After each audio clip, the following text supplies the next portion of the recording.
l'appelle berceau de l'humanité, creuset de la civilisation. L'Occident lui doit beaucoup des fondements de sa culture. Des milliers d'années n'ont pas eu de prise sur la qualité des trésors d'art et d'architecture légués par ces populations antiques. C'est l'Égypte.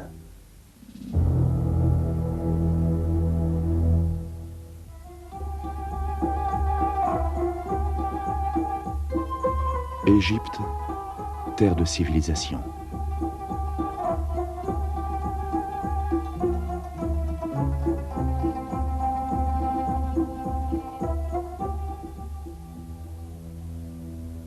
Située aux portes de l'Afrique, au carrefour de 3 continents, l'Égypte est bordée au nord par la mer Méditerranée et à l'est par la mer Rouge.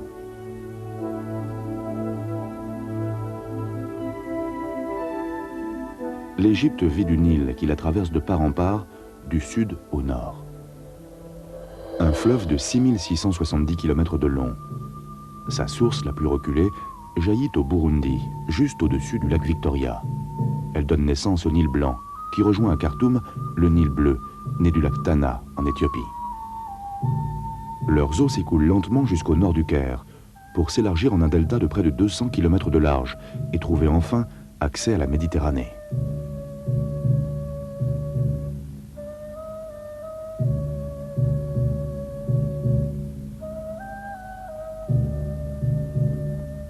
Ce fleuve conditionne en Égypte toute forme d'existence. Au-delà de ses rives ne s'étend qu'un implacable désert plongé dans une chaleur accablante, parcouru par des vents de sable brûlant et souffrant d'une sécheresse endémique.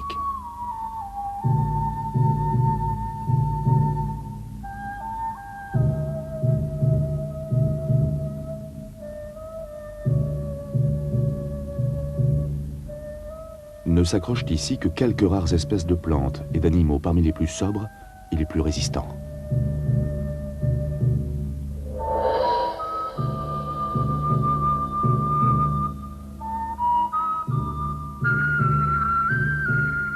Quant à l'homme, seule la proximité du fleuve et de ses eaux fécondes lui permet de survivre.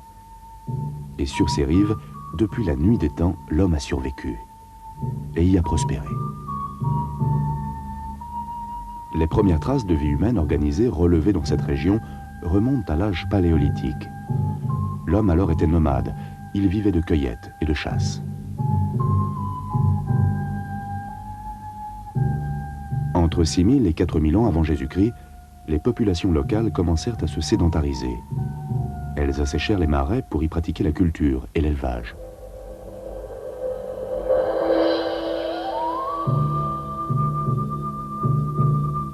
Elles furent à cette époque rejointes par des tribus venues d'Asie mineure et d'Afrique du Nord.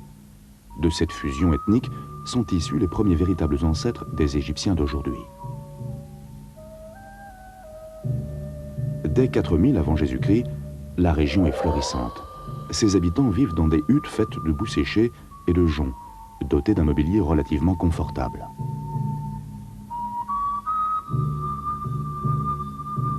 Le bétail engraisse, les récoltes sont abondantes. La pêche est généreuse, le commerce prospère. Les artisans produisent des poteries, des outils, des bijoux. Tout cela a été notamment révélé par l'étude des objets familiers qu'ils avaient coutume d'enterrer avec leurs morts. 2 royaumes distincts se sont alors formés. La Basse-Égypte, dans le delta du Nil, et la Haute-Égypte, dans l'étroite vallée qui serpente vers le sud, sur le fleuve navigable, jusqu'aux cataractes d'Assouan.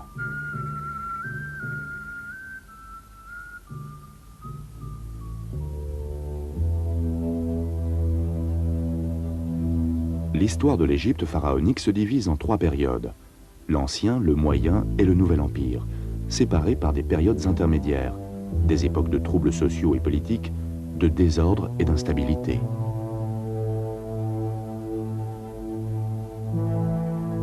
Sur le site d'Abydos, une liste établie au IIIe siècle avant Jésus-Christ par le prêtre Ménéthon regroupe en 30 dynasties les règnes qui se sont succédés durant ces 3 empires.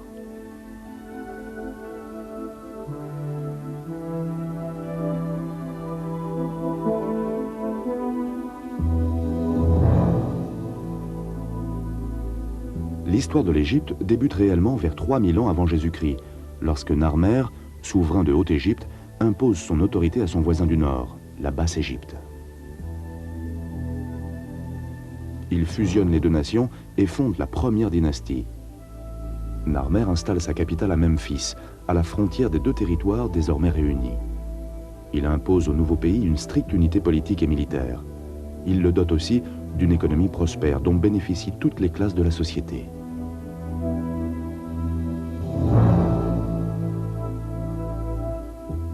Dès lors, se développe très vite un important foyer de civilisation. En 30 ans de règne, et avant d'être emporté, dit la légende, par un hippopotame, Narmer forge du roi une image de Dieu vivant qui restera acquise à ses successeurs au fil des siècles. À l'origine, les souverains égyptiens étaient désignés suivant une antique formule confiant le pouvoir au gendre de la précédente reine. L'inceste était fréquent, afin que les fils puissent pallier l'éventuelle défaillance ou la disparition du père. Aha succéda à Narmer. On lui attribue quelques conquêtes et la construction du palais de Memphis.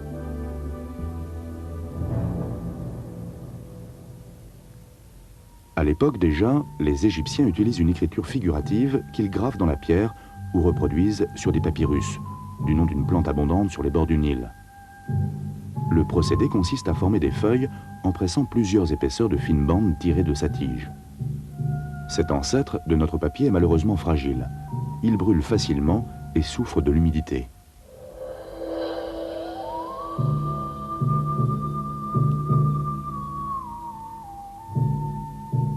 On croyait le sens de l'antique écriture égyptienne définitivement perdu, lorsqu'en 1799, le capitaine Bouchard, un officier qui participait à l'expédition de Bonaparte en Égypte, découvrit à Rosette, une petite ville proche d'Alexandrie, une stèle de basalte qui portait une inscription rédigée en 3 écritures différentes.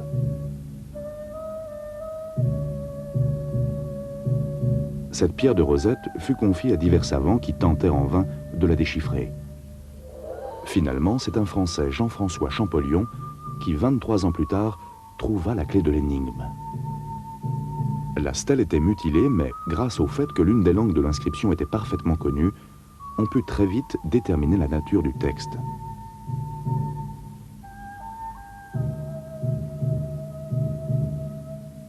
Il s'agissait d'un décret promulgué à Memphis par Ptolémée V en 196 avant Jésus-Christ, longtemps après la conquête de l'Égypte par les Hellènes, et donc très logiquement rédigé en grec à destination de ceux qui administraient alors le pays. Les 2 autres textes étaient gravés en démotique, langue populaire des Égyptiens, et en hiéroglyphes, langue de leurs notables.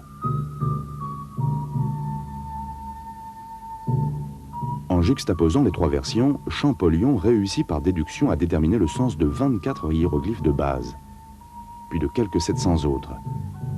En compliquant à l'extrême cet alphabet imagé, les Égyptiens lettrés l'avaient rendu incompréhensible au commun des mortels.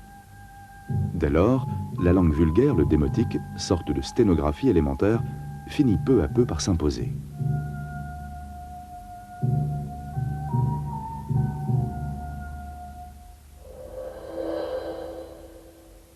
Les Égyptiens croyaient fermement en l'existence d'une nouvelle forme de vie après la mort, mais ils ne pouvaient concevoir que l'âme subsiste sans enveloppe charnelle. Ils s'appliquèrent donc à perfectionner leur technique de momification. Ils n'avaient pas manqué d'observer les effets conservateurs des sables brûlants et de l'air sec des déserts de Haute-Égypte.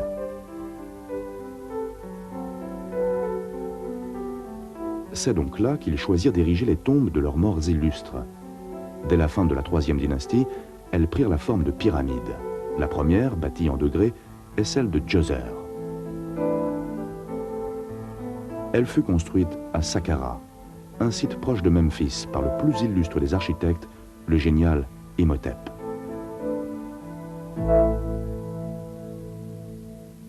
Imhotep avait tous les talents. Bâtisseur et lettré, il était le principal ministre du roi. Après sa mort, il fut même élevé par le peuple à la dignité de dieu de la médecine.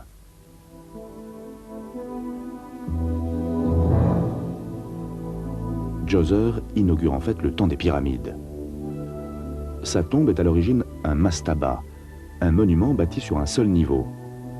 Imhotep le surélève en même temps qu'il en élargit le périmètre. Il le hausse de 5 degrés. C'est littéralement l'escalier qui va permettre au roi de s'élever vers le ciel. Plus tard, la chambre funéraire sera logée au cœur de la pyramide. Ici, elle est creusée sous sa base, à 28 mètres de profondeur. Au siècle suivant, sous la 4e dynastie, Khéops, Képhren et Mykérinos vont se faire construire les plus célèbres des pyramides, celle de Gizeh. La pyramide de Khéops est la plus grande, 230 mètres de côté, 137 mètres de haut. Elle est constituée de plus de 2 millions de blocs de calcaire, d'un poids moyen de 2,5 tonnes. Les proportions du monument dénotent, de la part des bâtisseurs, des connaissances troublantes. À sa base, la pyramide est à 1 cm près, parfaitement horizontale. Ses côtés ayant une inclinaison de 51 degrés 52 minutes, le rapport théorique hauteur-circonférence est très exactement de pi divisé par 2.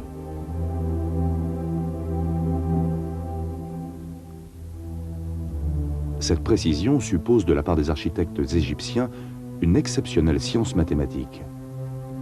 Une erreur de 2 degrés seulement dans l'inclinaison des côtés du monument aurait entraîné un défaut de verticalité de 15 mètres au sommet.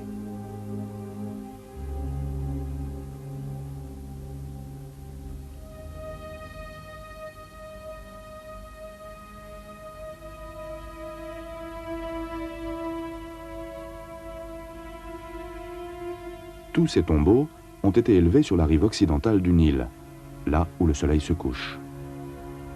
Les pierres étaient extraites des carrières de Toura, situées sur la rive opposée et acheminées par bateau. Si on en croit Hérodote, 100 000 hommes ont œuvré pendant 20 ans à la construction de ce monument immense. Ce n'étaient sans doute pas, comme on l'a cru longtemps, des travailleurs forcés, mais des ouvriers agricoles recrutés pendant la morte saison. La structure de base de la pyramide ressemblait à celle de Djoser. On l'entourait ensuite de rampes de terre le long desquelles étaient hissés les blocs de calcaire destinés à parachever l'ouvrage, en lissant en quelque sorte ses 4 côtés. L'essentiel de ce revêtement extérieur a été prélevé quelques 1000 ans plus tard, lors de la construction du Caire. Le sommet de la pyramide de Képhren en conserve cependant des vestiges significatifs.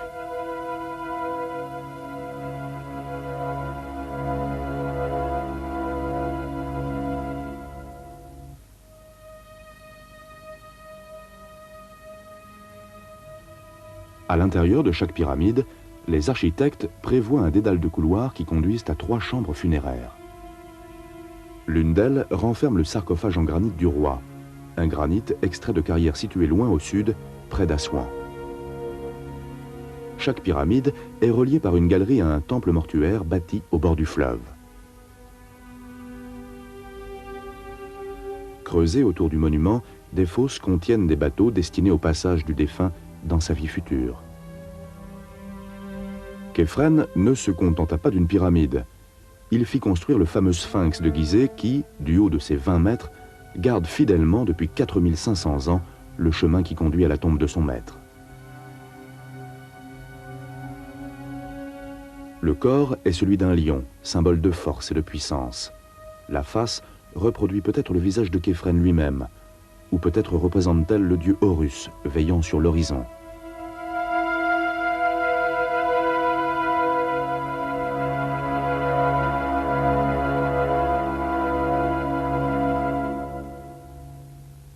Peu à peu, les Égyptiens en sont arrivés à consentir plus d'efforts au culte de leurs morts qu'à celui de leur divinité. Et de tous les morts, c'est évidemment le roi qui doit bénéficier de la gloire posthume la plus spectaculaire. Son peuple tout entier est appelé à se mobiliser pour élever ces monuments immenses destinés à préserver le souvenir des actions du pharaon et de lui assurer l'immortalité la plus confortable possible. La 4e dynastie marque cependant l'apogée de ce gigantisme. Déjà, la 3e pyramide de Gizeh, celle de Mykérinos, est nettement moins volumineuse que celle de ses prédécesseurs. Il est vrai que l'époque de sa construction est aussi celle du déclin de l'Ancien Empire. À la fin de la 6e dynastie, après un dernier règne prestigieux et particulièrement long, celui de Pépi II, qui meurt nonagénaire, le pays est miné par un excès de bureaucratie et surtout par les ambitions d'une foule de potentats locaux. Vers 2180 avant Jésus-Christ, l'Égypte est plongée dans le chaos. C'est la première période intermédiaire qui va durer 1 siècle et demi. Les rois se succèdent par dizaines, au rythme d'1 par jour pendant des semaines, dit la légende. C'est un temps de famine et d'anarchie. L'Empire manque de tomber dans cette première grande épreuve de son histoire. Il est sur le point d'être totalement démantelé.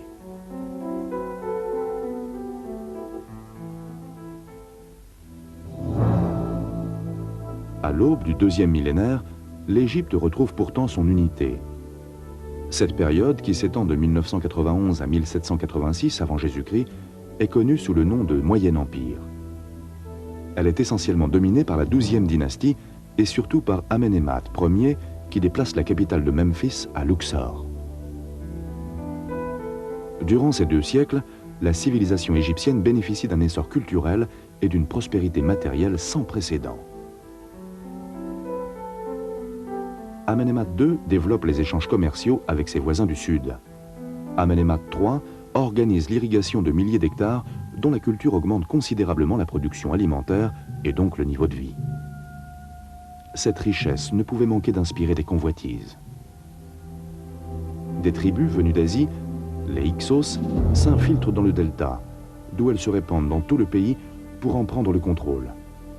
Leur régime, qui se succède de la 15e à la 17e dynastie, couvre la 2e période intermédiaire. Peuple guerrier, les Hyksos introduisent en Égypte le cheval, le char de combat, les armes en bronze. 2 siècles plus tard, les princes thébains reprennent le pouvoir. Ils repoussent les Hyksos jusqu'en Palestine et recréent une dynastie indépendante, la 18e. Le nouvel empire installe sa capitale à Thèbes. Thoutmôsis Ier et les autres souverains qui inaugurent cette dynastie pratiquent une politique de conquête qui vise à protéger le pays et lui garantir sa sécurité. Ces expéditions les conduiront loin vers le sud, l'actuel Soudan, et vers le nord-est jusqu'à l'Euphrate.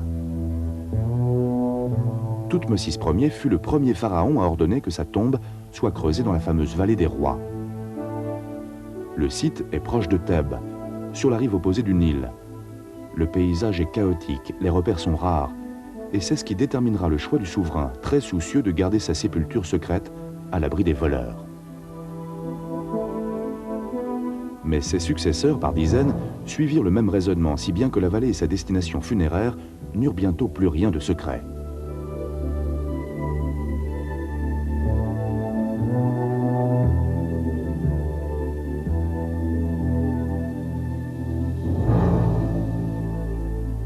On recense aujourd'hui 62 hypogées, le nom donné à ces tombes creusées dans le roc.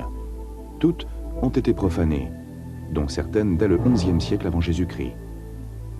Toutes, sauf une, celle de Toutankhamon, découverte intacte en 1922 par un archéologue anglais, Howard Carter. Le pharaon n'avait que 18 ans lorsqu'il mourut, après un règne insignifiant de quelques mois. Sans doute les pilleurs de tombes pensèrent-ils que si jeune, il n'avait pas amassé de bien grands trésors.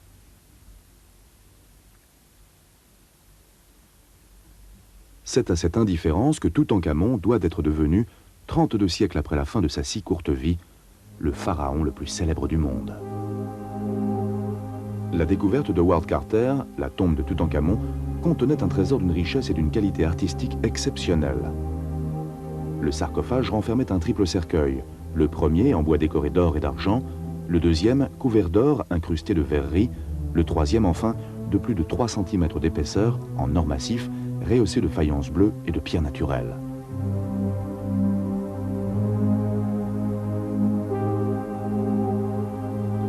La momie elle-même portait un masque funéraire sculpté dans une épaisse couche d'or fin. Une antichambre contenait une profusion d'œuvres d'art, de mobilier, de statues, d'armes, de chars et d'objets utilitaires, en tout quelques 700 pièces en ivoire, en albâtre, en bois ou en métaux précieux.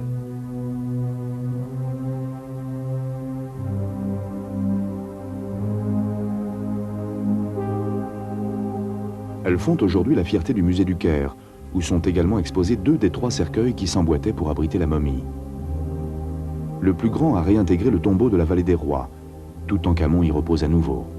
tel que nous le restituent ces effigies qu'Howard Carter décrivait tristes et calmes, suggérant la jeunesse prématurément surprise par la mort.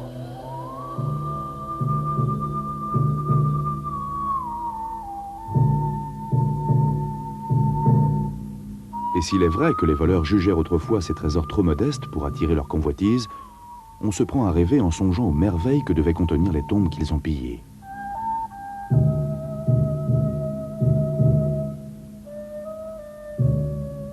Parmi les ancêtres de Toutankhamon dans la 18e dynastie figurent les Thoutmosis, deuxième et troisième du nom. Fils illégitime, Thoutmosis III était encore tout enfant à la mort de son père. Il fut écarté du pouvoir à la suite d'une révolution de palais, alors unique dans les annales de l'Égypte. C'est sa belle-mère, Hatshepsut, qui s'empara du trône. Pour justifier cette confiscation, elle n'hésita pas à s'affirmer la fille de Amon, le grand dieu de Thèbes. Du moins lui doit-on l'une des merveilles de l'architecture égyptienne, le temple de Der el-Bahari, construit dans un site proche de la vallée des rois et consacré à Hathor, la déesse de l'amour et de la joie. Il est célèbre pour la beauté de ses bas-reliefs. Beaucoup illustrent les expéditions commerciales qui demeurent l'élément marquant de ce règne hors du commun qui dura près de 15 ans.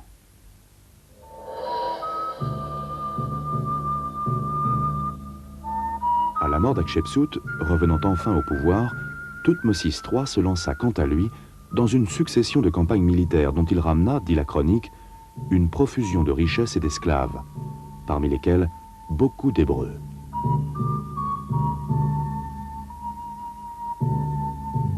L'Égypte touchait à l'un des sommets de sa puissance. Les gouvernants des pays proches y envoyaient leurs fils afin qu'ils s'y instruisent. Rentrés chez eux en bons élèves, ils devenaient les plus sûrs alliés de leurs puissants voisins. La société égyptienne était désormais soigneusement hiérarchisée. Au sommet, le roi, paraît depuis l'avènement du nouvel empire du titre de pharaon, qui signifie littéralement le grand palais. Sous l'autorité du pharaon, des classes sociales en cascade. Une élite tout d'abord, les hauts fonctionnaires, les prêtres et les nobles. Ensuite, une classe moyenne, composée des scribes, artistes, soldats, enseignants, commerçants et artisans. Au bas de l'échelle, les domestiques, les paysans et les ouvriers. Et plus bas encore, mais relativement peu nombreux, les esclaves. La richesse du pays garantit à chacun une relative prospérité, et l'ordre règne. Pourtant, les Égyptiens manquent d'espace vital. Ils sont contraints de vivre dans l'étroite bande de terre cultivable qui court de part et d'autre du Nil. Leurs maisons s'y entassent les unes contre les autres. Les seules demeures solides et confortables sont celles des nantis. Elles sont vastes.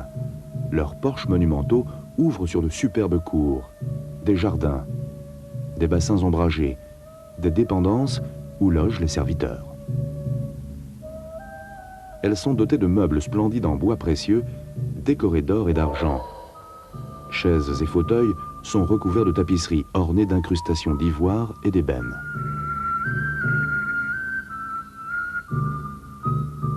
Les lits sont confortables, équipés de cordons tressés qui font office de sommier et de draps en lin finement tissés. C'est de lin aussi que sont faits les vêtements, essentiellement une sorte de pagne pour l'homme et une longue robe pour la femme.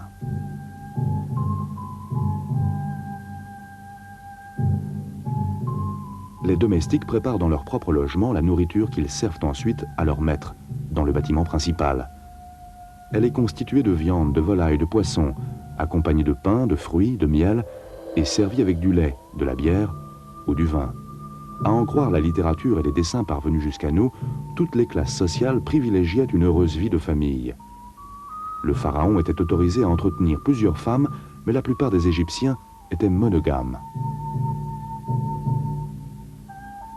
Les enfants avaient leurs jouets, des hochets, des poupées articulées, et des animaux familiers, des chats, par ailleurs considérés comme sacrés, des chiens, et même des babouins.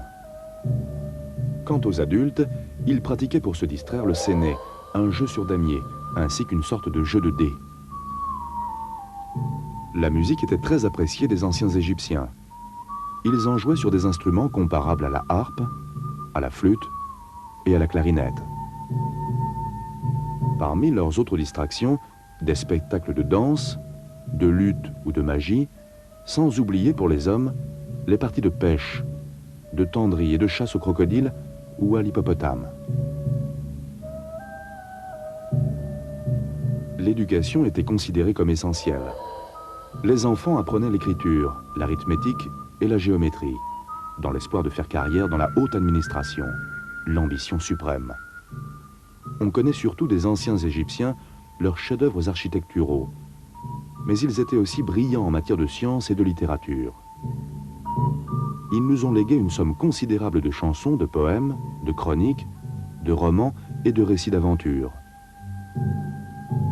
L'un de ces derniers, qui a traversé les âges, inlassablement raconté aux enfants, décrit les aventures passionnantes de Simbad, le marin. L'eau, qui exerçait sur eux une grande fascination, en fit des experts en construction navale. C'est un talent qui, comme celui de leurs architectes, suppose une excellente connaissance des problèmes d'arithmétique ou de géométrie.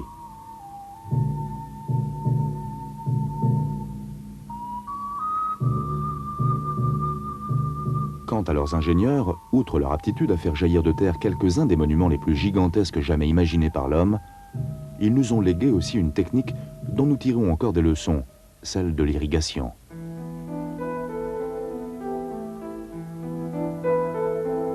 Les crues du Nil, qui peuvent tripler le débit du fleuve, ont toujours tenu l'Égypte sous leur loi. On pourrait écrire l'histoire de cette région avec pour seul fil conducteur la politique d'irrigation menée par ses princes. Elle débute avec la construction d'un réseau de canaux dans le Fayoum, une vaste dépression au sud de Memphis, dès le début du 2e millénaire avant Jésus-Christ. L'observation du cycle inondation, germination, récolte inspira aussi aux Égyptiens la nécessité de mettre au point un calendrier. Pour point de départ, ils choisirent le lever de l'étoile Sirius, dont ils avaient constaté qu'elle apparaissait régulièrement à une latitude déterminée. Entre chaque apparition de Sirius dans cette position céleste, ils comptèrent 365 apparitions du Soleil, correspondant à ce qui constitue aujourd'hui, encore, les 365 jours de notre calendrier. Ils divisèrent également les journées en 24 heures et créèrent le cadran solaire. Enfin, pour compléter cette maîtrise du temps, ils inventèrent l'horloge afin de déterminer plus précisément encore le défilement des heures en faisant s'écouler de l'eau dans une vasque par un trou au diamètre soigneusement étudié. Grande aussi était la réputation de la médecine égyptienne. Plusieurs papyrus parvenus jusqu'à nous justifient cette renommée. Une série d'entre eux, divisée en 877 chapitres, concerne le diagnostic et la manière de guérir des malades qui concernent pratiquement toutes les parties du corps.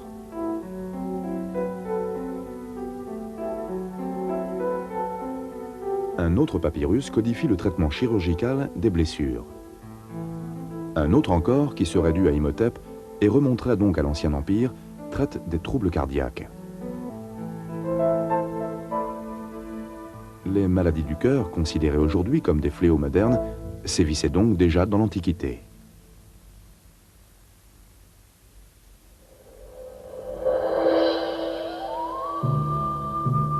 Les 19e et 20e dynasties virent se succéder, entre autres, 11 pharaons qui régnèrent sous le nom de Ramsès. Baptisé dès lors l'âge des Ramessides, cette période, qui couvre pour l'essentiel les 13e et 12e siècles, marque l'apogée du Nouvel Empire, avant qu'il soit miné par des incursions étrangères. Comme au temps des grandes pyramides de l'Ancien Empire, ce fut une époque de travaux prestigieux. De la Nubie au Delta, Ramsès II et Ramsès III offrirent à l'Égypte des œuvres d'une qualité nouvelle.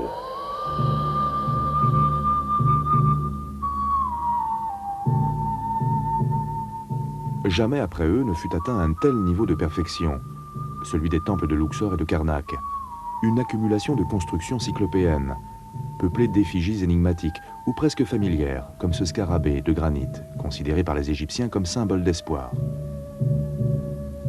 La salle hypostyle du grand sanctuaire d'Amon à Karnak, comme les colonnades du temple de Luxor, figurent parmi les réalisations les plus impressionnantes de l'architecture non seulement égyptienne, mais mondiale. Leur construction s'étale sur une période de quelques 200 ans, comme en témoignent les reproductions de scènes rituelles et les hiéroglyphes qui y sont gravés par centaines.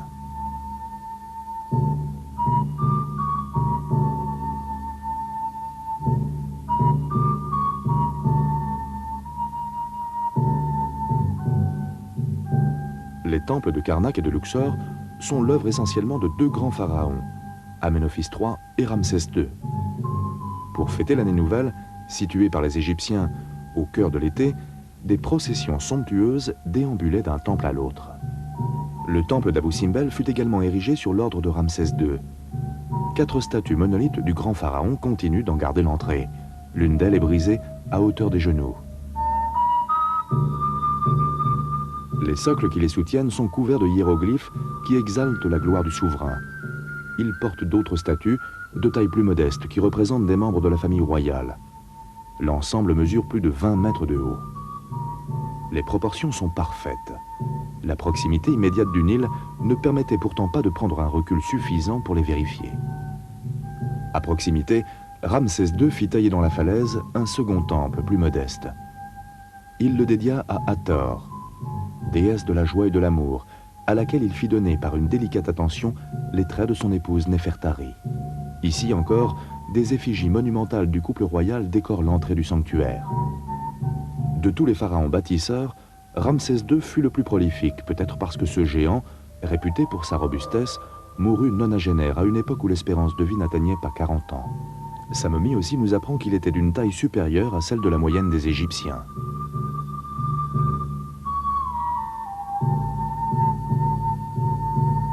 C'est le signe de la vie qui accueille le visiteur au seuil d'Abou Simbel. Dans la première salle, 8 piliers osiriaques, dont les colosses, aux traits de Ramsès II, supportent un plafond orné de vautours. Osiris, dieu bien-aimé des hommes, aurait été tué par un frère jaloux, ramené à la vie par l'amour de son épouse Isis, et désigné pour régner sur un au-delà qui, pour les Égyptiens, était le foyer de toutes les forces créatrices, de la fécondité, de la nature et de la vie elle-même. Ramsès II prit au pied de la lettre la tradition qui attribuait au pharaon une essence divine. Sur son ordre, ses architectes firent en sorte qu'au jour anniversaire de sa naissance et à celui de son couronnement, le soleil illumine complètement l'intérieur du temple afin que chacun puisse les voir, lui et ses frères les dieux, assis côte à côte.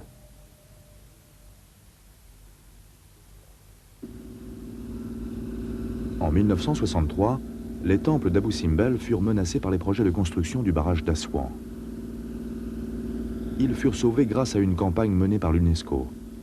Découpés en un millier de blocs d'une trentaine de tonnes, ils furent transportés quelques 180 mètres en retrait et 64 mètres plus haut, puis remontés à l'identique. Ces travaux durèrent près de 10 ans et demeurent le plus brillant témoignage de ce que la solidarité internationale peut réaliser dans le domaine culturel. Les ingénieurs contemporains mirent un tel soin à respecter l'orientation des monuments que 2 fois par an, avec cependant un tout petit jour de décalage, le soleil continue de célébrer les anniversaires de Ramsès II en illuminant l'intérieur de l'édifice.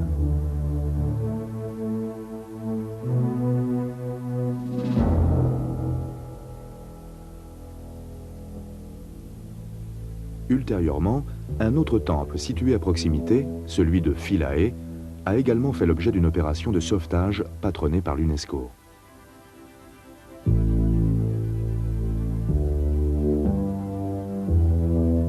Dédié à Isis, il fut construit au IVe siècle avant Jésus-Christ par les derniers pharaons, sous la 30e dynastie. Terminé par les Romains, il demeura ouvert au culte jusqu'au milieu du 5e siècle après Jésus-Christ.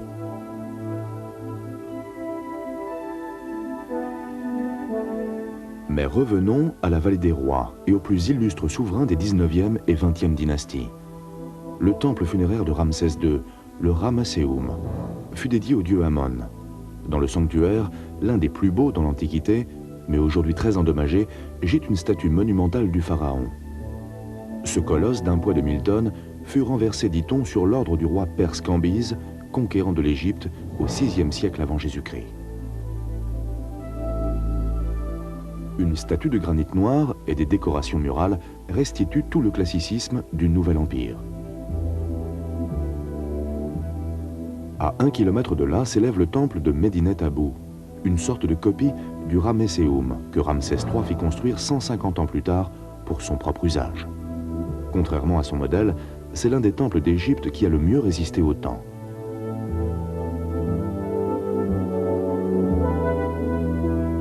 Ramsès III fut le dernier grand pharaon. Dès sa mort, l'Empire subit une décadence qui s'accéléra sous le règne de ses 8 successeurs. L'extinction de la 20e dynastie en 1085 inspira de nouvelles convoitises. D'abord assumé par des pharaons issus du delta, le pouvoir fut confisqué par des Libyens, puis par des Nubiens qui restaurèrent pour un siècle une paix relative. Mais de nouveaux envahisseurs se pressaient aux frontières. À l'ouest, une nouvelle fois les Libyens. À l'est, les Assyriens et surtout les Perses de Cambyse, fils de Cyrus, qui s'emparèrent finalement de l'Égypte en 525 avant Jésus-Christ.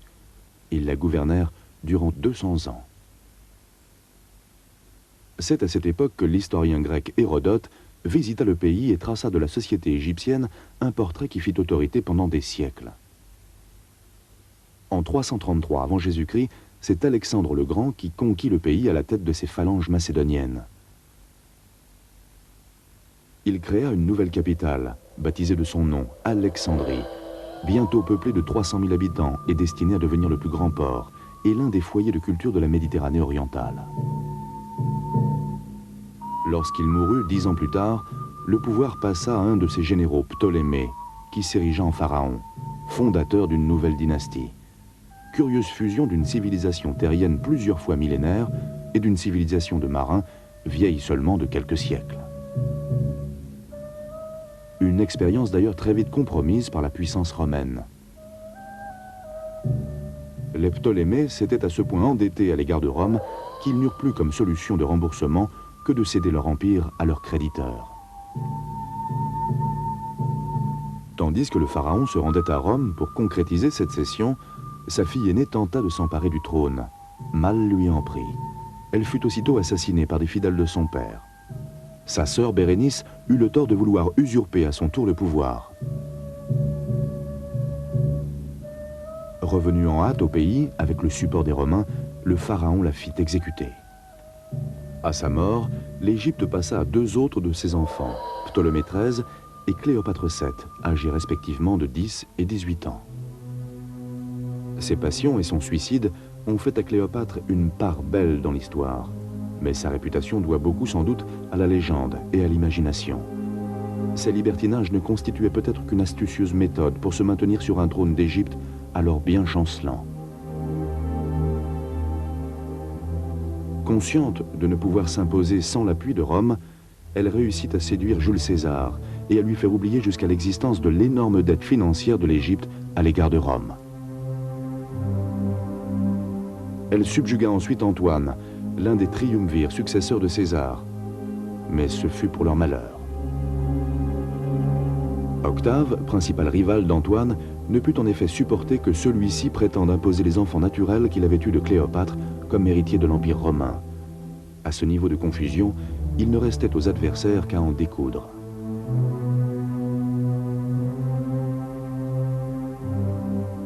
En l'an 31 avant Jésus-Christ, à Actium, sur la côte grecque, Antoine et Cléopâtre subirent, des œuvres de leur ennemi Octave, une défaite sanglante et définitive.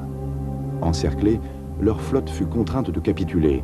Antoine et Cléopâtre échappèrent à leurs adversaires, mais l'un et l'autre se suicidèrent peu de temps après. Octave prit alors le nom de César Auguste et régna sans partage sur l'Empire romain, y compris l'Égypte.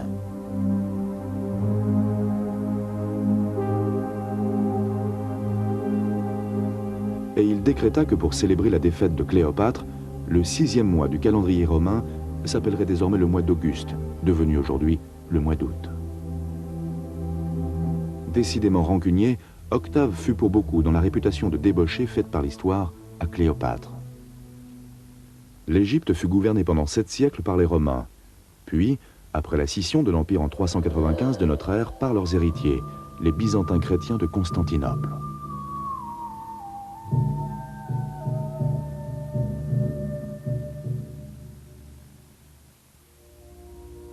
Selon la tradition, c'est saint Marc l'évangéliste qui, le premier, prêcha la foi chrétienne dans la région du Delta.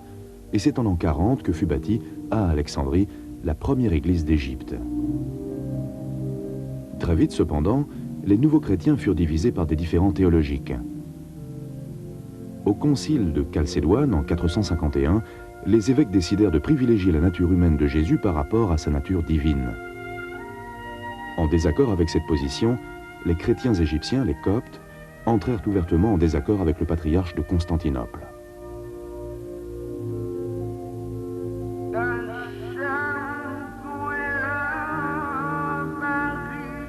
Les Coptes considéraient leurs ancêtres comme des païens.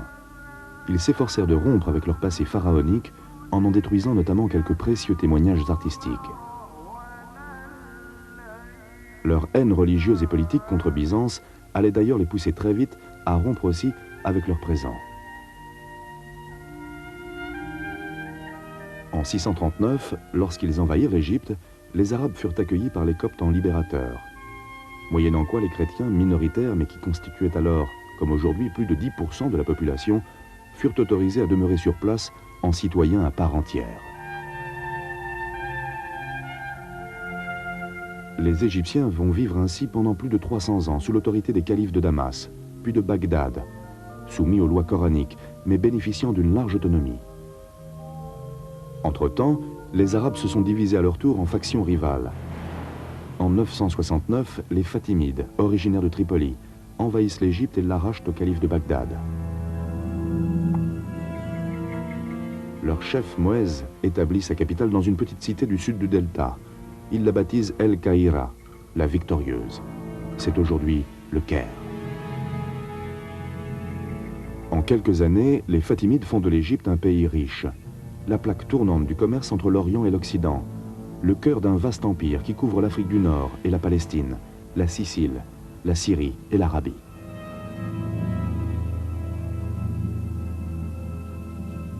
Ils tentent ensuite de supplanter définitivement les sunnites qui règnent à Bagdad. Ils comptent notamment sur leur position géographique idéale entre l'Europe et l'Inde. Chacune de leurs innombrables caravanes marchandes héberge des propagandistes religieux qui vont porter la parole de l'islam, de l'Espagne à l'océan Indien. Par contre, rien ne semble pouvoir les réconcilier avec leurs frères ennemis de Bagdad, même pas la menace que fait peser sur les uns et les autres les premières croisades. Il faudra un demi-siècle pour que l'émir d'Alep, Noureddin, réussisse à organiser la djihad, la guerre sainte contre l'envahisseur. En 1171, les troupes de Noureddin s'emparent de l'Égypte, avec à leur tête l'illustre Saladin. 3 ans plus tard, à la mort de son maître, Saladin se proclame sultan. En 1187, Saladin s'empare de Jérusalem et reconquiert en quelques mois la quasi-totalité des territoires occupés par les Francs depuis 1097. Cette victoire suscita une 3e croisade, elle-même suivie de plusieurs autres, qui s'échelonnèrent sur un siècle. Plusieurs prirent pour cible l'Égypte, considérée comme un des plus solides bastions de l'islam. Aucune ne réussit à l'ébranler vraiment. Entre-temps, en 1251, la dynastie de Saladin avait été renversée par une sorte de coup d'État militaire. Les sultans avaient recruté des mercenaires musulmans originaires de Turquie, les Mamelouks, moitié mongols, moitié slaves. Soumis à une hiérarchie militaire très stricte, lassés d'obéir aux ordres de leurs maîtres indolents, les Mamelouks prirent le pouvoir. Ils confisquèrent les terres et les redistribuèrent suivant un système féodal. Chaque nouveau propriétaire était tenu de verser à l'armée 2/3 de sa production. Ce régime militaire, qui alliait curieusement cruauté et raffinement, fut ébranlé au début du XVe siècle par des invasions mongoles, qui dévastèrent Damas et tout le nord du sultanat. Vint ensuite une longue période d'épidémies et de calamités naturelles.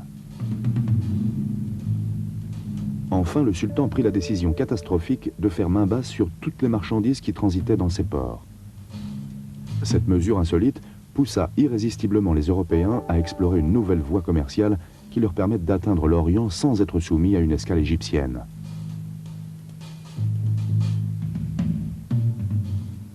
Lorsqu'en 1499, Vasco de Gama annonça sa découverte, une nouvelle route des Indes via le cap de Bonne-Espérance, la puissance économique de l'Égypte avait vécu.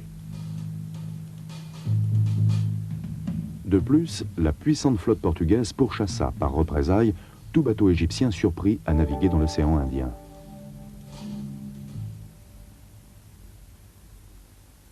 Les Mamelouks avaient donc fait leur temps. En 1517, ils furent balayés par les Turcs ottomans. Le pire était à venir. Pendant près de 3 siècles, les pachas turcs installés dans la citadelle du Caire n'exercèrent sur la province conquise qu'une surveillance administrative. Il s'agissait pour eux de percevoir des taxes. Pour le reste, la conquête ottomane arrêta net la prospérité matérielle et artistique du pays. Très vite, les Mamelouks vaincus avaient redressé la tête. C'est parmi eux que les Turcs recrutaient les percepteurs d'impôts, qui devinrent bientôt les véritables maîtres du pays. Grâce à un florissant commerce d'esclaves capturés au Proche-Orient et en Afrique. Les Mamelouks profitèrent aussi du fait que les Turcs consacraient l'essentiel de leur temps aux guerres qui les opposaient à la Grèce et à la Russie. Lorsqu'il investit l'Égypte en 1798, Bonaparte fit diffuser une proclamation dans laquelle il affirmait qu'il n'était là que pour débarrasser l'Égypte de la tyrannie ottomane. Mais lorsqu'il débarqua, quelques heures seulement après le départ de l'amiral anglais Nelson, c'est aux Mamelouks qu'il se trouva confronté. Les défenseurs n'hésitèrent pas à brûler leur propre flottille pour tenter de ralentir la progression des Français.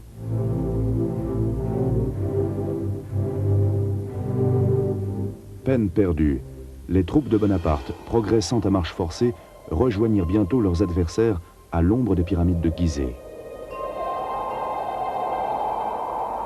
Habile stratège, Bonaparte se garda bien de se précipiter sur la terrible cavalerie turque. Il forma ses fantassins en carré, flanqués d'artillerie sur lesquels, vague par vague, les Mamelouks s'obstinèrent à charger, jusqu'à se faire impitoyablement massacrer. Les combats se prolongèrent durant une journée entière. Le lendemain, Bonaparte était maître du pays.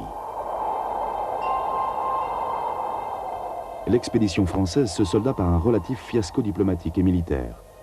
Mais les savants et les artistes qui accompagnaient Bonaparte dans sa campagne surent ensuite rappeler au monde l'existence d'une fabuleuse civilisation alors tombée dans l'oubli. Et cette présence européenne en Égypte contribua à rétablir les liens entre l'Occident et l'Orient. Cette occupation dura 3 ans. Déjà vainqueurs de la flotte d'invasion à Aboukir, les Anglais ne désarmaient pas. En 1801, alliés aux Turcs, ils chassèrent définitivement le corps expéditionnaire français. Livrés à eux-mêmes, les Égyptiens, peu habitués à prendre leurs responsabilités politiques et soumis aux caprices de potentats locaux, semblaient à nouveau mûrs pour l'anarchie lorsqu'un ancien officier de l'armée ottomane, d'origine albanaise, prit le pouvoir. Mehemet Ali rétablit l'ordre, se fit reconnaître vice-roi héréditaire d'Égypte par le sultan de Constantinople, son vassal en titre, et régna 45 ans sous la protection de son vassal de fait, le gouvernement de Londres, très soucieux de garder ouverte la porte de l'Orient. Les Anglais avaient décelé en lui un allié particulièrement énergique. Après avoir utilisé les Mamelouks pour se débarrasser des factions activistes arabes, il invita leurs principaux chefs à un banquet et les fit mettre à mort sans autre forme de procès. S'il était despotique, Mehemet Ali était aussi un homme de progrès. Il s'entoura de conseillers étrangers qui aidèrent à moderniser son pays, à former sur place des administrateurs et des enseignants, des médecins et des ingénieurs, à développer de nouvelles formes de culture, à créer des industries. En quelques années, il arracha l'Égypte à ses mœurs moyenâgeuses et lui donna une dimension internationale. Il créa une armée organisée à l'européenne, forte de 100 000 hommes, l'une des plus puissantes de la région. Devenu octogénaire, Mehemet Ali décida de céder le pouvoir à son fils Ibrahim, qui depuis un certain temps déjà dirigeait de fait le gouvernement. Mais Ibrahim mourut très rapidement d'une tuberculose contractée au cours d'une expédition militaire en Anatolie. C'est alors son propre fils Abbas qui se trouva amené à assurer la vice-royauté. Considéré comme la brebis galeuse de la famille, Abbas commença par régler ses comptes en épurant impitoyablement son entourage. Très méfiant à l'égard des Occidentaux, il expulsa beaucoup de conseillers européens recruté par son grand-père. Après 5 ans, d'un règne déplorable, il fut assassiné par sa garde personnelle. C'est alors un autre fils de Mehemet Ali, Saïd, qui en 1854 hérita du trône. Élevé en Europe, il restaura aussitôt la politique d'occidentalisation du pays. Enfant, Saïd avait tendance à prendre de l'embonpoint. Pour lui conserver sa ligne, son grand-père le soumettait à des exercices physiques et à un régime très strict. Lorsqu'il réussissait à s'échapper, il se réfugiait au consulat de France au Caire, où il s'était lié d'amitié avec un diplomate, Ferdinand de Lesseps, qui le gavait de macaroni. Arrivé au pouvoir, Saïd rappela aussitôt son ami, qui avait été expulsé quelque temps auparavant. Et c'est de Lesseps qui lui proposa de creuser à travers l'isthme de Suez un canal qui, pour les Européens, raccourcirait de 7000 km la route des Indes. Malgré la réticence du gouvernement britannique, de Lesseps obtint la concession des travaux qui débutèrent en 1859. Faute de capitaux, les promoteurs du projet n'avaient pu acheter qu'un matériel très insuffisant. Pour réaliser cet ouvrage gigantesque, il fallut recourir à des procédés littéralement pharaoniques. Recruter 20 000 ouvriers, appelés à travailler dans des conditions extrêmement dures. Beaucoup moururent de malnutrition, de maladie ou d'épuisement. La construction du canal dura 10 ans. Saïd n'assista pas à son inauguration en 1869. Il était mort depuis 6 ans déjà, à peine quadragénaire. Outre le canal, il avait apporté à son peuple les chemins de fer, l'eau courante, l'éclairage au gaz, des écoles et des usines. Mais ces efforts de modernisation avaient coûté fort cher. Pour la première fois de son histoire, la fertilité de l'Égypte ne suffisait plus à couvrir ses dépenses.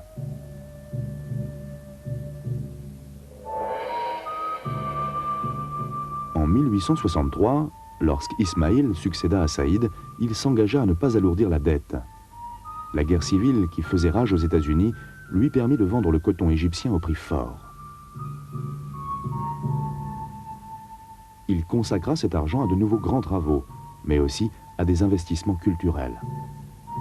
Ainsi, en même temps qu'il faisait construire des ports, des canaux, des voies ferrées, et qu'il faisait terminer l'aménagement du canal, ouvert en grande pompe en présence d'un prestigieux parterre de personnalités européennes, il décida, afin de célébrer ce dernier événement, de faire construire un opéra où fut créé Aïda, spécialement commandé à Verdi pour la circonstance.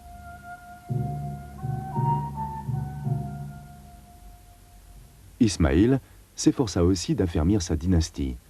Modifiant la constitution, il se fit proclamer khedive et s'arrogea le droit de léguer le trône à ses enfants par ordre de primogéniture, suivant l'usage appliqué dans les royaumes européens. Mais entre-temps, la guerre civile américaine avait pris fin. Les prix du coton s'effondrèrent et la dette extérieure monta en flèche. Pour l'apurer, le khedive fut obligé en 1875 de vendre les parts égyptiennes du canal de Suez aux Britanniques. Malgré cela, le pays courait à la banqueroute. Il finit par tomber totalement sous la coupe financière de la France et de l'Angleterre. Et cette dernière allait bientôt rester maître du terrain en prenant prétexte de manifestations, puis d'une véritable révolte suscitée en 1879 par son interventionnisme. Les Britanniques écrasèrent les insurgés. Ils exercèrent un pouvoir de fait par l'intermédiaire du fils d'Ismaïl, Toufik, et ils rachetèrent le Sinaï à l'Égypte pour créer une zone tampon à l'est du canal.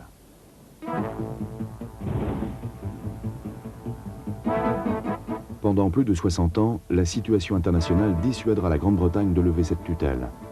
Elle va même la renforcer durant les 2 guerres mondiales afin de disposer en Égypte d'une solide base d'opération.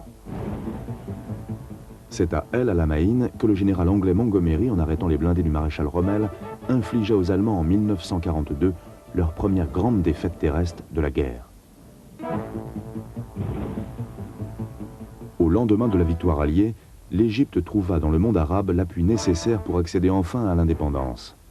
En 1947, les troupes britanniques se replièrent sur la zone du canal.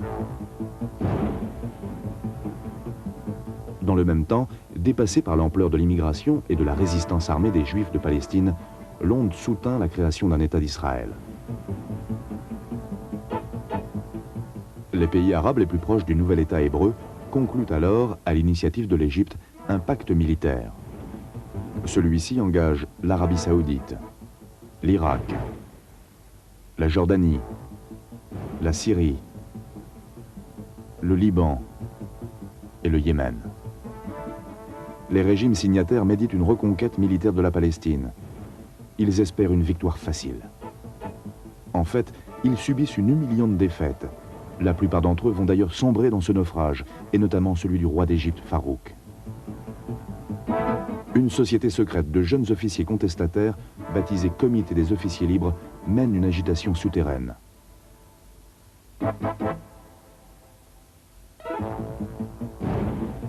Les comploteurs prévoient de s'emparer du pouvoir suprême dans le courant de l'année 54.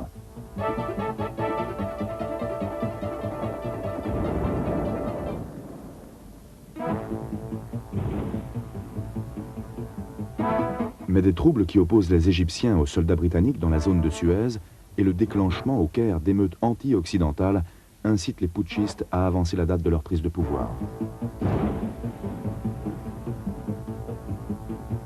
Le 22 juillet 1952, le bruit se répand que le roi serait en train de se constituer une garde prétorienne.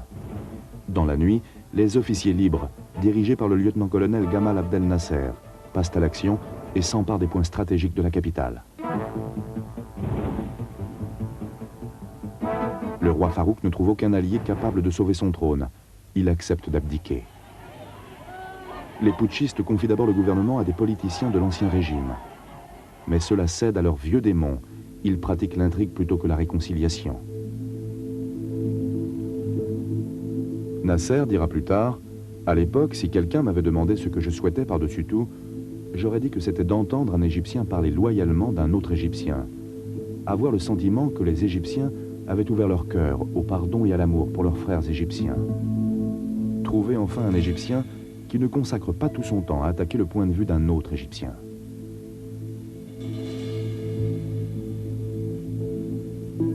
Les officiers libres décident donc d'assumer eux-mêmes le pouvoir.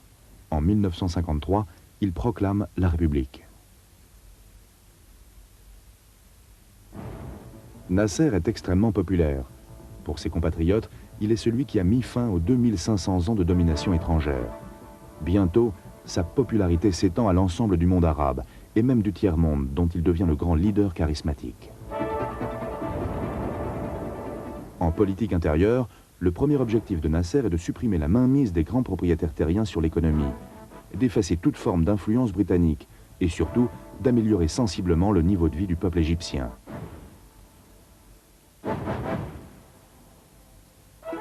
Sa politique étrangère vise à créer une forme spécifique de socialisme pan-arabe, à se poser en porte-parole des pays non alignés et à battre en brèche l'interventionnisme britannique au Proche et au Moyen-Orient. Boudé par les États-Unis, il se tourne vers l'URSS et les pays du bloc soviétique qui lui fournissent une assistance industrielle considérable et une profusion d'armes, de chars et d'avions. Devant les réticences de la Banque mondiale, de Londres et de Washington à financer le barrage d'Assouan, le 26 juillet 1956, Nasser nationalise la Compagnie du Canal de Suez. C'est le début d'une crise sans précédent, accrue par une tension croissante aux frontières israélo-arabes. Le 29 octobre, les Israéliens passent à l'attaque. 2 jours plus tard, la France et la Grande-Bretagne interviennent militairement. Il faudra une énergique intervention américano-soviétique pour étouffer le conflit. Nasser est le grand vainqueur moral de l'opération. C'est à lui que les Égyptiens, leurs alliés arabes et tous les pays non alignés attribuent le mérite d'avoir stoppé l'agression. Peu après, Nasser est accueilli à bras ouverts par les maîtres du Kremlin, qui se font un plaisir de financer la construction du barrage d'Assouan, moyennant bien entendu un renforcement des influences soviétiques en Égypte. En 1958, Nasser réussit à persuader les Syriens de se fédérer avec l'Égypte au sein d'une république arabe unie. Mais dès 1961, le partenaire syrien fait sécession. Populaire auprès de la majorité de ses compatriotes, le président n'en est pas moins impitoyable avec ses opposants.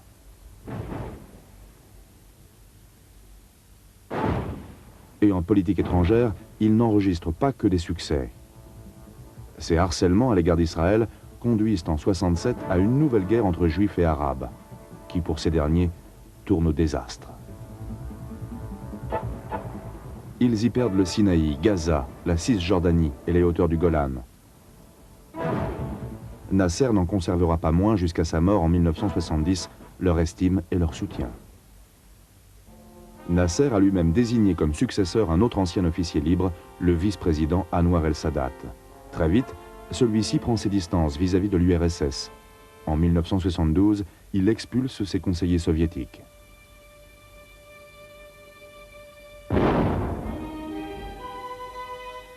L'année suivante, il lance son armée entièrement réorganisée à l'assaut d'Israël. Et cette fois, les Égyptiens se mesurent efficacement à leurs adversaires, au point que Sadat se trouve en position de négocier, sous la bénédiction des États-Unis, des accords équitables avec Tel Aviv. L'Égypte récupère notamment certaines zones du Canal et une partie du Sinaï occupée par les Israéliens. Novembre 1977, à Jérusalem, c'est la réunion historique de la paix retrouvée entre le président égyptien et le premier ministre israélien Begin. Cette poignée de main aura aussi pour conséquence de valoir à Anwar el-Sadat la confiance de la très méfiante diplomatie américaine. Par contre, la paix signée avec l'ennemi israélien a attiré au président égyptien quelques solides rancunes chez ses alliés naturels.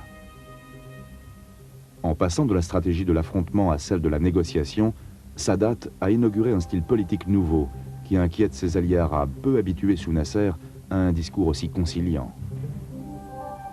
Un an après la visite de Sadat en Israël, le président Jimmy Carter le convie ainsi que Menahem Begin à Camp David aux États-Unis. Ces entretiens tripartites aboutiront à un accord global, cadre d'un règlement pacifique du conflit du Proche-Orient et d'un véritable traité de paix entre l'Égypte et l'Israël.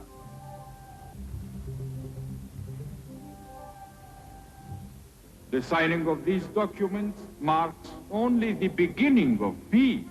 La signature de ce document ne marque que le commencement de la paix. Mais ce commencement était indispensable.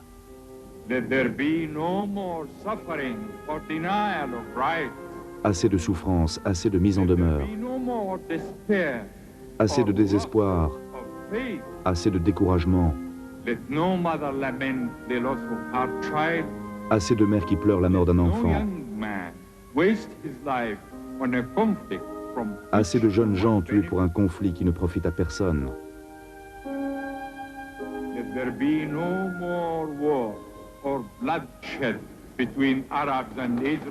Assez de guerre et assez de sang versé entre Arabes et Israéliens. Le traité de paix élaboré à Camp David et définitivement ratifié le 26 mars 1979 mettait fin à 30 ans de guerre. Les négociateurs n'aboutiront cependant à aucune décision concernant l'épineux problème de l'occupation par les Israéliens des territoires de Cisjordanie et de Gaza. Palestiniens et Jordaniens refusèrent de participer aux négociations. L'Égypte, Israël et les États-Unis tentèrent d'arriver seuls à l'élaboration d'une solution négociée. Ils ne réussirent cependant pas à aplanir leurs différends. Les discussions furent suspendues en 1982 sans que le problème soit résolu. Pour arriver à réaliser ces ambitieux projets de développement, Anwar el-Sadat relâche le contrôle très sévère de l'État sur tous les circuits économiques et fait appel aux investisseurs privés étrangers. Il s'efforce d'effacer l'image de régime fort qui était celle de l'Égypte sous Nasser. Il allège l'appareil policier et fait même passer en jugement d'anciens fonctionnaires soupçonnés d'atteinte aux droits de l'homme dans l'exercice de leurs fonctions officielles. Il fait scrupuleusement respecter dans les tribunaux les droits de la défense et abolit toute forme de torture. Enfin, il s'efforce, mais en vain, d'étendre la participation populaire au processus politique. Cette politique libérale suscite la colère des extrémistes nationalistes et religieux.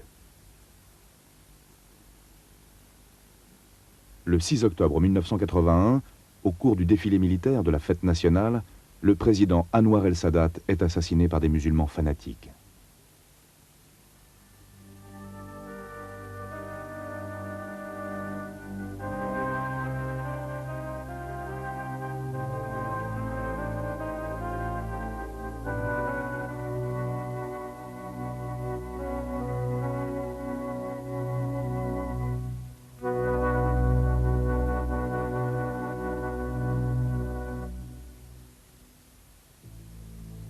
Hosni Moubarak, ancien chef des forces aériennes et vice-président depuis 1975, accéda au pouvoir.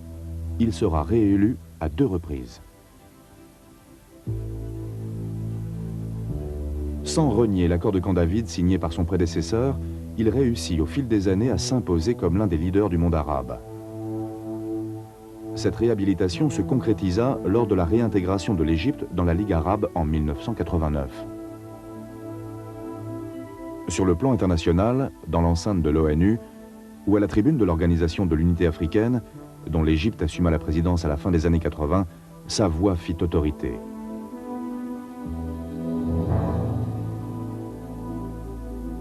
À l'intérieur de ses frontières, le président et son parti, le Parti national-démocrate, au pouvoir depuis 1978, semblent bénéficier d'un large soutien populaire. Moubarak a cependant ouvert le processus politique à l'opposition qui, aux élections législatives de 1987, a remporté une centaine des 454 sièges à pourvoir. Restent les dures réalités économiques qui menacent traditionnellement la stabilité du pouvoir. La Constitution confère l'autorité suprême du pays au président, élu par référendum et pour 6 ans, et qui désigne son vice-président, son premier ministre et les membres du cabinet. Le pouvoir législatif est assumé par l'Assemblée, ou Conseil du peuple, composé de 454 membres élus et 10 désignés par le président. 50% des sièges sont réservés à des ouvriers ou à des agriculteurs. Le mandat de ces parlementaires est d'une durée de 5 ans.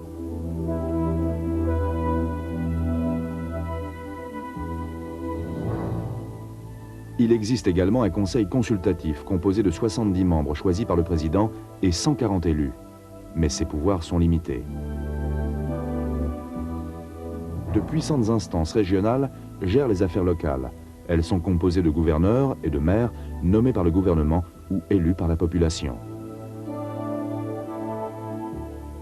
Si l'essentiel du pouvoir est concentré au niveau du président et de son parti national-démocrate, majoritaire au sein de l'Assemblée du peuple, les autres formations politiques ont la possibilité de mener sur le terrain une véritable stratégie d'opposition. Elles sont au nombre de 5. Le Rassemblement unioniste progressiste, le Parti libéral socialiste, le Parti humain, le Parti socialiste travailliste et le nouveau parti WAFD. La loi interdit la constitution de partis fondés sur des concepts religieux ou de classe, ce qui explique l'absence de listes islamistes ou communistes. Le système judiciaire est largement inspiré de celui de la France. Les tribunaux bénéficient d'une large indépendance et la loi garantit à la défense le respect de ses droits et la possibilité de se pourvoir en appel.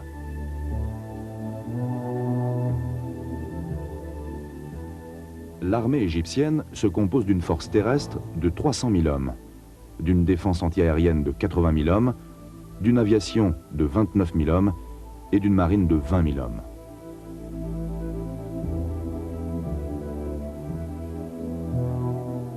Les équipements militaires sont fournis par la France, l'Italie, la Grande-Bretagne, la Chine et les États-Unis. Les Égyptiens disposent encore d'un grand nombre de blindés fournis dans les années 50 par l'ex-Union soviétique. Mais ce matériel est aujourd'hui largement dépassé.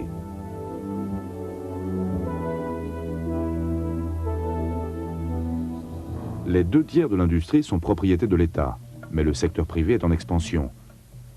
Beaucoup de petites et moyennes entreprises éprouvent des difficultés à concurrencer les productions subventionnées par le gouvernement, qui exerce un sévère contrôle des prix.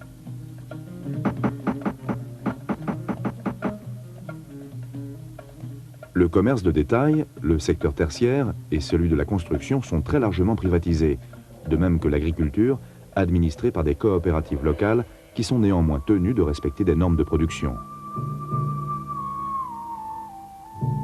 La quasi-totalité des terres agricoles est concentrée sur 35 000 km² de terres fertiles dans la vallée du Nil et la région du Delta. Certains sols désertiques ont été fertilisés, mais d'autres, qui étaient cultivables, ont été sacrifiés à l'urbanisation.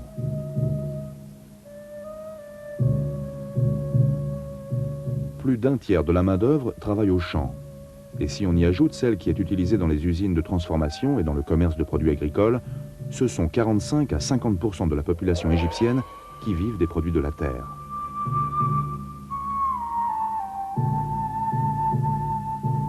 Le niveau de productivité est exceptionnellement élevé.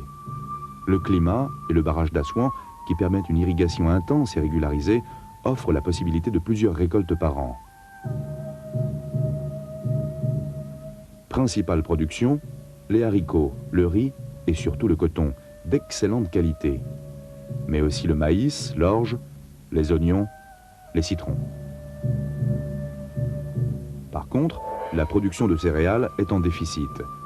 L'Égypte importe des États-Unis et d'autres pays occidentaux de grandes quantités de blé. Parmi les ressources naturelles du pays, autres que l'agriculture, les phosphates, le minerai de fer et les gisements de pétrole du golfe de Suez.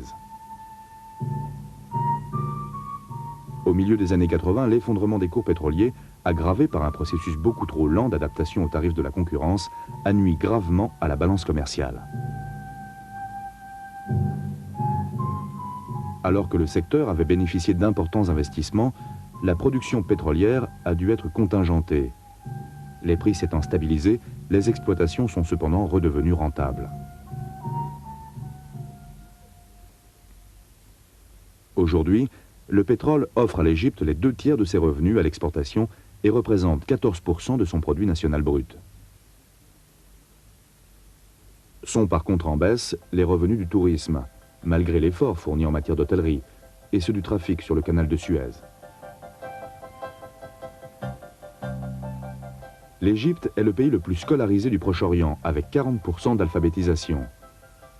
L'enseignement est gratuit, y compris à l'université, et beaucoup d'Égyptiens sont recrutés à l'étranger comme cadres ou travailleurs spécialisés.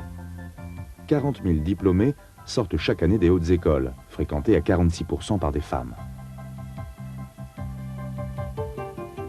Le taux de chômage est faible. Le manque de main-d'œuvre constitue d'ailleurs, avec l'inflation et la dette extérieure, le point noir de l'économie.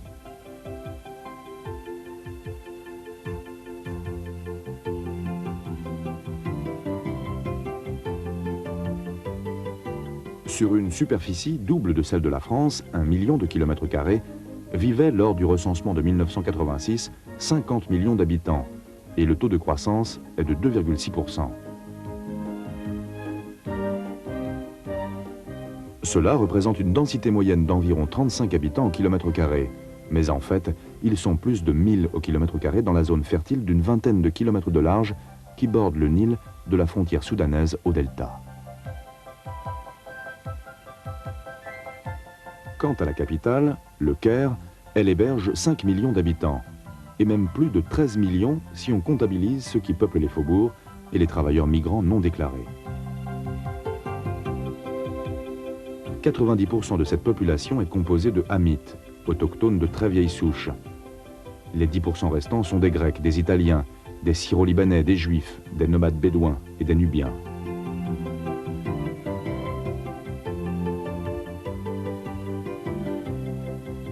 Le Caire est la ville la plus peuplée d'Afrique et du monde arabe.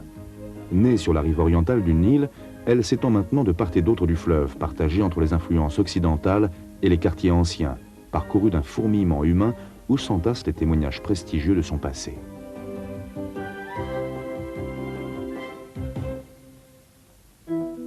L'urbanisation croissante qui fait se presser dans la ceinture populaire de la capitale jusqu'à 60 000 habitants au kilomètre carré a profondément modifié la cellule familiale. Pendant des siècles, les Égyptiens ont vécu en communauté rassemblant sous un même toit 2 ou 3 générations et toute leur parenté. Aujourd'hui, les cohabitants sont peu nombreux, un homme, sa femme et les enfants encore célibataires. Les aînés sont l'objet d'un grand respect et leurs enfants sont tenus de veiller personnellement à leur bien-être. L'idée de placer un parent âgé dans une maison de retraite est ici impensable. Aux parents le soin de choisir pour leurs enfants une profession, une école et même un conjoint. C'est pour les Égyptiens la garantie d'une sécurité émotive à laquelle ils attachent le plus grand prix. Le Caire est considéré de longue date comme un des foyers de la culture arabe, et de sa promotion. La production cinématographique y est très importante et on y publie 6 journaux quotidiens qui tirent à plus de 2 millions d'exemplaires, 14 revues hebdomadaires et de nombreux mensuels. Chaque formation politique édite sa propre publication.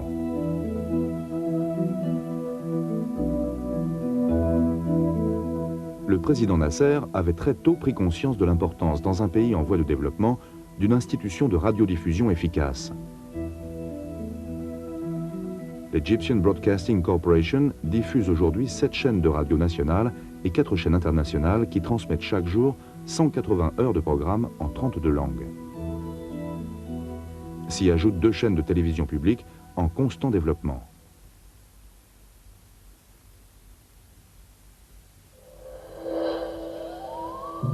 Ce n'est pas son incontestable modernité qui confère à l'Égypte la fascination qu'elle continue d'exercer sur le monde, mais l'héritage de ses 5000 ans d'histoire et de culture. Ses pyramides, ses temples, ses monuments et les inestimables trésors qu'ils renferment. Tout cela pourtant est plus que jamais menacé, beaucoup moins aujourd'hui par le poids des siècles ou les intempéries que par la face cachée du progrès, le tourisme, la pollution. Le Sphinx lui-même n'est pas à l'abri de ces périls. Plus de 4000 ans à la belle étoile, et les pires tempêtes de sable l'ont moins éprouvé que la corrosion qui le ronge comme une lèpre, et la montée de la nappe aquifère qui mine ses soubassements.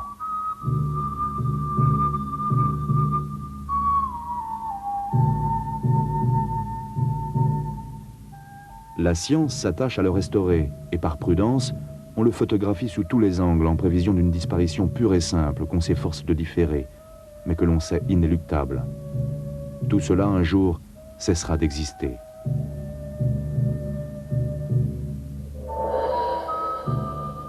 C'est une perspective que l'on a envisagée dès l'entre-deux-guerres et qui a amené la création d'associations spécialisées, telles l'Institut oriental de l'Université de Chicago, fondé en 1924 par l'égyptologue américain James Prestand.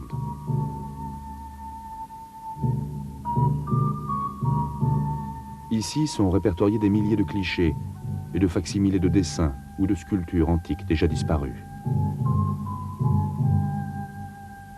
Le sable sous lequel ils étaient ensevelis avait protégé ces trésors durant des millénaires. Lorsqu'on les a dégagés, une réaction chimique s'est produite entre les sels minéraux contenus dans la pierre et l'humidité de l'air. La surface des murs s'est morcelée jusqu'à tomber en poussière. Ainsi s'est dissoute dans le néant une petite part de la mémoire humaine. Au train où vont les choses, la plupart des peintures et sculptures que l'on peut encore admirer aujourd'hui auront disparu dans 200 ans.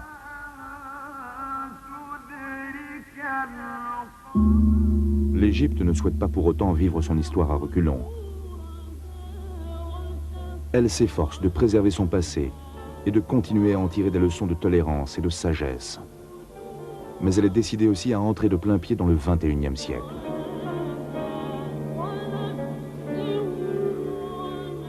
C'est le pays de tous les contrastes. C'est la fascination de la beauté et du mystère. C'est le prestige de la fierté et de l'indépendance. C'est l'Égypte.